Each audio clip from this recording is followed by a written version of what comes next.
서울 한복판에서 경찰의 보호를 받고 있던 한 여성이 목숨을 잃었습니다. 하도 요새 그런 게 많잖아요. 대통령 이런 게 뭐. 무섭지 나는. 쉽게 뭐 남자 만나고 다니겠어. 경찰은 신변 보호자에게 제공하는 스마트워치를 여성에게 지급했지만 피해를 막을 수는 없었는데요. 그날 무슨 일이 있었던 걸까요? 서울특별시 중구 사건이 벌어진 피해자의 집에 찾아가 봤습니다. 1년 넘게 전 남자친구의 스토킹에 시달렸다는 피해자. 가해자가 휘두른 흉기에 얼굴을 크게 다치고 병원으로 이송됐지만 피해자는 끝내 숨지고 말았습니다. 목 조르거나 이런 거는 그냥 기본이었고 말 좀 안 들으면 너 죽고 나 죽자.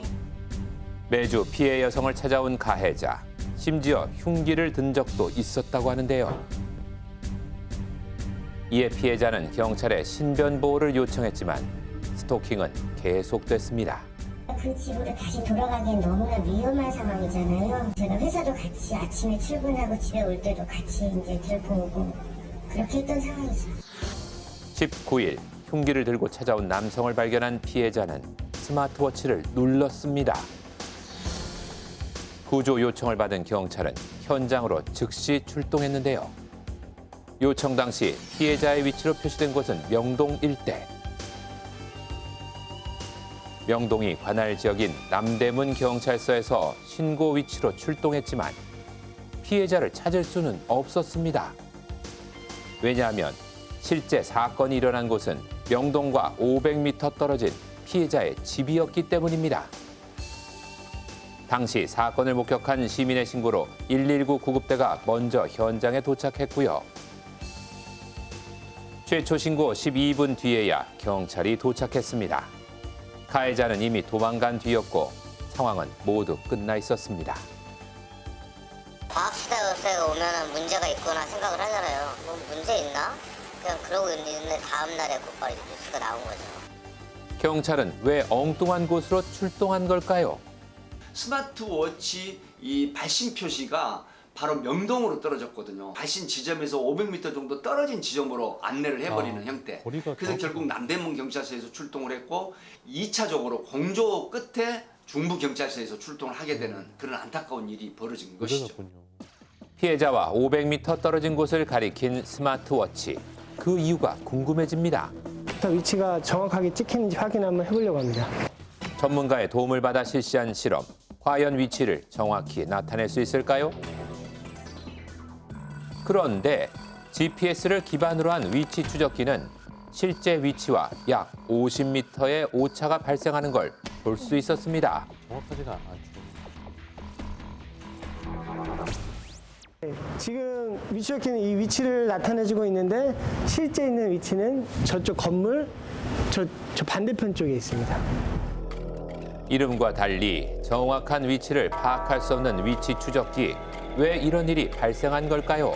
GPS라는 것 자체가 그 건물 콘크리트 벽을 투과해서 수신을 못합니다. 그러다 보니까 맨 마지막 들어가기 전에 위치를 잡아서 나타내주긴 하는데 그게 오차 범위가 조금씩 있습니다. 그 오차 범위는 무려 2km. 시민들의 불안은 커져가는 상황. 스마트워치가 쓸모가 없는 거잖아요. 그럼 실게 놓는 거지. 무슨 소용이 있어 그게. 바꿔야지 그러면. 위급한 순간 신변보호 대상자의 정확한 위치를 알려야 할 스마트워치. 하지만 4년 전에도 부산에서 스마트워치 오차 때문에 경찰이 엉뚱한 곳으로 출동하는 일이 있었죠. 스마트워치 오차로 인한 신변보호자의 피해가 반복되는 상황.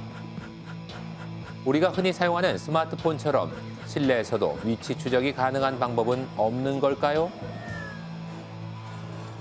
현재 우리가 하고 있는 이 GPS 개인의 위치 추적이라든가 무슨 가족 찾기라든가 이런 거 애들 찾기 다 걸어 놓잖아요. 근데 그런 거보다도 더 못하다는 거였죠. 피해자의 위치를 정확하게 추적을 할 수 있는 그런 기술적인 보완들이 뒤따라야 될 거로 봅니다.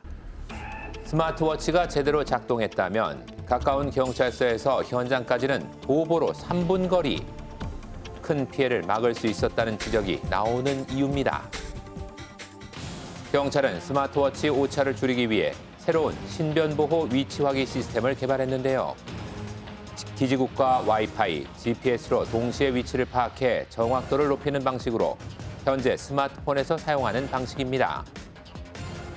만약 이 방식이 일선 경찰서에 적용됐더라면 결과는 달라졌을 수도 있지 않을까요? 범행 다음 날 대구에서 검거된 전 남자친구 김모 씨. 피해자와 유족에게 왜 하고 싶은 말씀 없으십니까?